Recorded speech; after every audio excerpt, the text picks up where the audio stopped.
It is an iconic street located in the French Quarter, known for its good food and incredible live music. We, of course, are talking about Bourbon Street. Bourbon Street might be in Louisiana, but you don't have to travel far to get the same great atmosphere, food, and music from New Orleans. Just head to Ocean City. With us in the DelmarvaLife kitchen today is someone who makes it all happen. This is Chef Barry Reichart. He is owner and chef at Bourbon Street on the beach. Welcome. Good afternoon, guys. You're all decked out for Mardi Gras. We're getting ready. It's coming. It is coming. When is it? So it's Tuesday, March the 4th. Okay. So we got a little time. It's a little late this year. It's usually in February, but Easter's late. That makes Mardi Gras late. Right. So what are we doing? So today we're going to make our traditional shrimp gumbo. It's very, it's gumbo-rific, as we like to say. Yeah, I bet. And we've made the roux ahead of time because that's a very painstaking process, takes a long time. And if you can get a good look on that, you'll see that that's the perfect color. You need it to be nice and dark brown. So you start with your olive oil or butter, whichever you like, vegetable oil, whatever you prefer, and your flour. And basically you're cooking the flour out of it. That's why I'm still stirring it. If you don't stir it constantly, it will burn. Okay. So what we need to do now is we got to add our vegetables. Where do you want to start? So we got our onions. Okay. And as you can tell, this is very hot. And he has already warned me There we go. about being careful to pour in, because... And then our peppers. All right. So what makes something a gumbo as opposed to a stew? Or Yeah. The roux. The roux. Yeah, so the roux is your building flavor is what you're doing. A little garlic and parsley as well. And I'm just going here, right? Yep. Okay. We're just going to keep right on rocking. So what you want to do is once you get these ingredients in, you want to keep stirring as well, and you want to keep it going for it takes about 10 minutes to get these.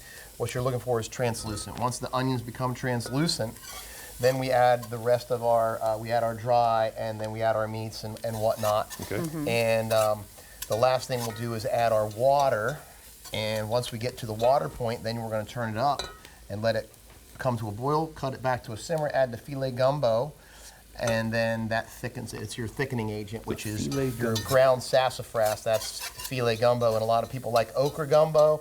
So if you're going to use okra, you skip the filet. I like filet. Filet is? Ground sassafras roots. Ground sassafras roots, okay.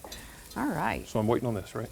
We can add, go? We can add all these. Everything's ready and to the go. dry. And the dry. Okay. All right, and go the tomatoes. Now, do you get a little bit of creative leeway when you're making gumbo? You absolutely do. I've made it already with coffee. So Coffee? Yeah, the coffee gives it a really rich and dark. You know how Guinness beer, like around St. Patrick's Day, I'll throw a little coffee in there. No, that's the last one. That's the filet. So This is why you don't have me in your kitchen. these guys here. Okay. Ham? Yep. Okay. Little This ham. is Jimmy's version. You put it together wrong and see if it still tastes good.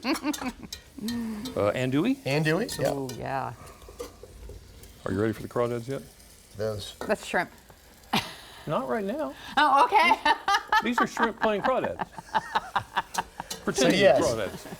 So what we're trying to do is we're trying to cook everything up here a little bit and just get it nice and tender, the vegetables tender, because if you do everything too soon, and if you add the water too soon, then you're boiling, and that's a bad thing. And we don't then want you that. lose flavor. So what we're doing now to build the flavors is you want to just keep cooking these in this roux, stirring it. So if you're going to try this at home, this is what you want to do. Even though we're going to speed it up for TV, you do lose a little bit of flavor going that route. So what you want to do is just continue to let these cook. It takes about 10, maybe 12 minutes, depending on how hot you're cooking. You don't want to cook too hot because you don't want it to burn. Okay. Because once it's burned, you had all this painstaking labor that's now out the window. So Don't take want your that. time. So and take it's your gonna be time, worth keep it. stirring, and yeah, it's a great wintertime project for at home if you're just kind of hanging out in the kitchen watching Delmarva Life. Right. What else could you be doing but making gumbo? Exactly. That's what I'm talking was about. Well, our now thought. seems like a great time to take a little break and then come back and put it all together and taste it. We are in the Absolutely. kitchen with Bourbon Street on the beach, and we will be right back.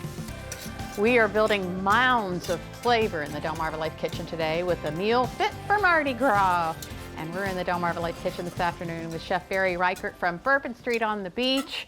We have been slowly letting this simmer a little bit, and it looks like the shrimp is just about perfect. We're getting there, It's looking good. And you already started adding water, right? We put a half cup of water in there, just to get everything to gel, and so it doesn't burn as easily as well. And it also just gives a little bit of liquid to start these flavors combining. Yeah. So ideally, how long would that take? So once you get to this point right now, we're at that 10-minute mark where the vegetables are ready to add the remaining water. Once you add the remaining water, we're going to bring it up to a boil, add the filet gumbo, stir it up real good, and then cut it to a simmer for about 45 minutes to an hour. You'll know when it gets right because it'll thicken up nice for you, and then we're ready to taste it. Yeah. So we could make this at home, but the better way would be to come see you, right? It would definitely save you a lot of time and effort. And where do we come see you? You see us at 126th Street, right by Northside Park, and we are now open Wednesday through Sunday. And we just started opening up for the season last week, so we are ready to go, and we are getting ready for Mardi Gras, and we are getting ready for the summer season as well.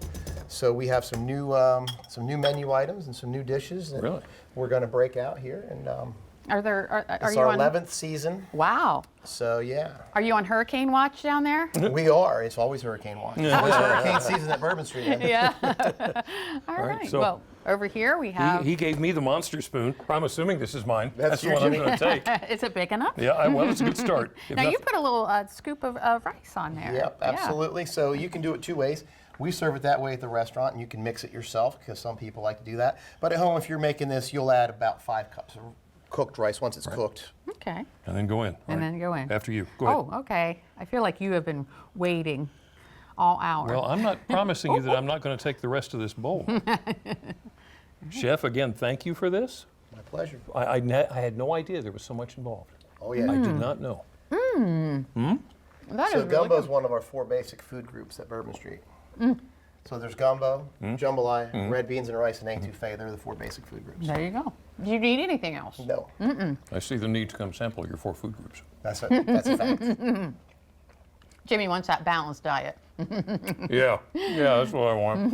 Chef Barry Reichart, Thank you so much. Thanks for having Bourbon us. Street on the beach. Yeah, and happy Mardi Gras. Stay warm, watch out for the snow. Yeah, there you go.